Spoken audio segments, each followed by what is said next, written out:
La Bretagne est un territoire riche en artisanat traditionnel et en savoir-faire ancestraux.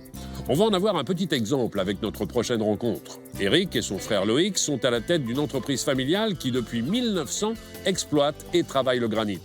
Une matière première qu'ils utilisent pour l'agencement et la restauration du patrimoine. Un savoir-faire ancestral qu'ils s'attachent à faire perdurer et progresser grâce aux nouvelles technologies. Bonjour Loïc. Bonjour Stéphane. Ça va bien? Ça va bien, ouais, ça va. Ouais. Alors vous êtes deux frères à la tête de l'entreprise, vous et votre frère Éric. Voilà, c'est ça. Donc nous, on vient d'une famille de 5 générations. Mais nous, gamins, on avait toujours eu l'envie, c'était ici notre terrain de jeu et c'était notre envie de découvrir ce beau métier. Mais une certaine époque, à peu près juste après la guerre, les conditions de travail et le métier étaient tellement pénibles et durs que c'était rare de trouver un ancien qui travaillait pendant 40 ans ce métier, arrivé à l'âge de la retraite. Il ne souhaitait en aucun cas transmettre ce métier-là, ce savoir-faire à ses enfants. Ça a été le cas pour vous, c'est-à-dire que vos parents n'ont pas eu envie de transmettre leur savoir-faire? Non, nos parents nous ont donné tout le temps le choix de pouvoir faire autre chose. Oui. Mais nous, on était tellement bercés par ce milieu, par ce métier, qu'on n'avait qu'une seule envie, c'est de continuer ce beau métier. Donc ici, on a à peu près une vingtaine de salariés et puis avec 4 activités totalement différentes. Vous avez l'agencement, plan de travail de cuisine, salle de bain, restauration patrimoine et aussi sculpture. On voit les deux gros blocs qui sont ici. Comment est-ce qu'on appelle un bloc comme ça d'ailleurs? Donc chez nous, en Bretagne, on appelle ça un chaos. Un chaos. Voilà, un chaos. Donc en fin de compte, c'est des boules de surface qu'on trouve dans les champs. Une pierre, quand vous allez l'extraire comme ça, est-ce que vous savez d'emblée s'il n'y a pas de faille à l'intérieur ou est-ce que vous allez le découvrir au moment où vous la taillez? Avec l'expérience, on peut savoir si la pierre elle est de bonne qualité ou pas. Mais là, franchement, sur les 4 blocs qui sont ici, il y en a... Celle-ci me semble bonne, celle-ci aussi. Là, j'ai un réel doute. D'accord. Parce que là, on voit déjà qu'il y a des fissures et il y a des amorces. Donc, ça veut dire qu'étant donné que c'est des boules de surface, ça veut dire qu'elle est fragilisée et qu'il y a des fils dans les blocs. Bon, alors on va voir justement ce que vous en faites de blocs comme ça, parce qu'on va arriver au plus petit maintenant et c'est à l'intérieur que ça se passe. Je vous en prie, Loïc, allons-y.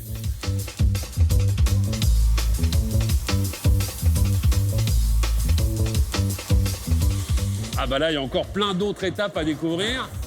Alors, il y a déjà un chaos qui est ici. Voilà, ici vous êtes dans la partie restauration patrimoine. Là, on a déjà découpé les tranches. Où là, c'est réellement l'atelier de taille de pierre. Où ici, on est en train de finir à la main, comme les anciens pouvaient le faire à l'époque, un linteau qui va être posé par le maçon prochainement. C'est quelle pierre, ça? Ça, c'est de la granit breton qui vient de la région de l'Alandec. C'est du granit. Eh oui. Ça vient d'ici. Ici, le graton, ici, le granit, c'est le granit. Il y a combien de couleurs de granit différents? En Bretagne, il y a à peu près 7 granites différents. Là, ici, vous avez le bleu de l'An-Hélin, qui est un granit quand même qui est assez connu mondialement, puisqu'il est exporté 30% de sa production. C'est celui qu'on retrouve en tranche, là, comme ça? Ici, le granit bleu, c'est celui qu'on voit ici, qui a une couleur gris bleuté. Vous me parliez tout à l'heure justement de ce que vous ramassiez, c'est-à-dire les roches de surface, entre guillemets, les blocs de surface, les chaos. Mais quand on va chercher du granit, là, c'est quoi? Ce sont des carrières carrément qu'on va le récupérer? Oui, là, c'est des carrières et c'est inimaginable de voir comment on peut extraire des blocs de granit, des fois des blocs de 30 tonnes.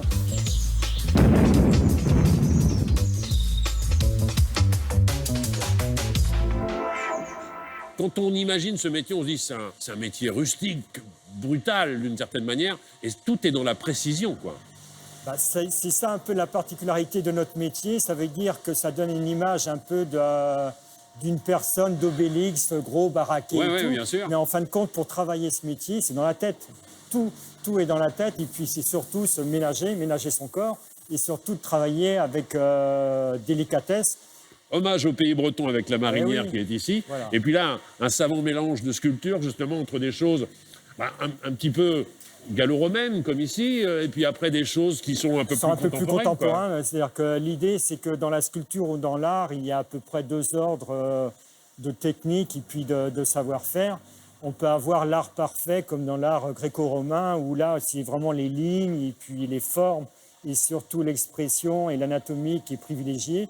Et vous pouvez aussi avoir un art qui soit un peu plus, farouche ou furtif, et qui est l'art, un peu de l'art brut, et qui permettent de pouvoir sortir une pièce de son contexte et surtout d'imaginer une autre histoire. Chacun y met son interprétation. Moi, je continue à me balader parce qu'il y a des choses exceptionnelles un petit peu partout. On l'a évoqué, hein, au début, l'activité s'était concentrée sur la pierre tombale, le funéraire, la pierre tombale. Après, il y a eu la sculpture. Et puis maintenant, il y a tout ce qui est agencement pour la maison. Et ça, vous pensez bien que ça nous intéresse. Bien sûr, oui. Donc, il y a tout ce qui est plan de travail. Voilà.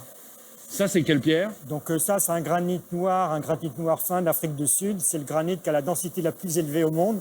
Et la complexité de le travailler, c'est sa dureté. Et on est capable de faire des chanfreins, des biseaux pour alléger la pierre. Vous en avez fait une aile d'avion, carrément. Voilà, une aile d'avion. Ouais. Mais c'est son terme exact du technique de cette finition au niveau du bord. Alors, expliquez-moi, est-ce que c'est un receveur de salle de bain qui fait massage en même temps pour les pieds? Parce que c'est un peu ça pourrait peut-être ça. imaginer ça, mais le charme de notre métier, c'est qu'on peut découvrir de nouveaux projets, de nouveaux concepts. Donc là, c'est pour un designer, pour un hôtel qui souhaite faire une lumière en rétroéclairage. Donc il y aura des LED derrière, c'est ça? Il y aura des LED derrière, et donc l'idée, c'est un plateau en marbre, en arabescato, qu'on a mouluré comme si c'était un tissu et qu'on a ensuite usiné avec des petites entailles à différents endroits pour que la lumière puisse être projetée à l'extérieur. Quel est peut-être le challenge le plus fou qu'on vous a à un moment donné proposé? Alors on peut avoir des choses un peu bizarres, mais là actuellement on a, et c'est pour ça que c'est important notre métier, c'est surtout les rencontres humaines. Et là on a travaillé avec un musicien interprète qui a eu dans l'idée de faire un xylophone en granit. Et ça paraît complètement... Est-ce que le résultat est intéressant? C'est fabuleux. C'est fabuleux. C'est là qu'on se rend compte que la pierre a une densité, et le fait d'avoir fait des entailles dans une petite boule de granit permet de découvrir des sons totalement imperceptibles et inimaginables. En fait. J'ai l'impression qu'avec vous, nous ne sommes pas au bout de nos surprises. Et c'est tant mieux, non, Loïc. voilà. Merci mille fois en tout cas pour la visite et pour toutes ces explications sur un métier passionnant et que vous réalisez merveilleusement ici avec toute votre équipe. Bravo.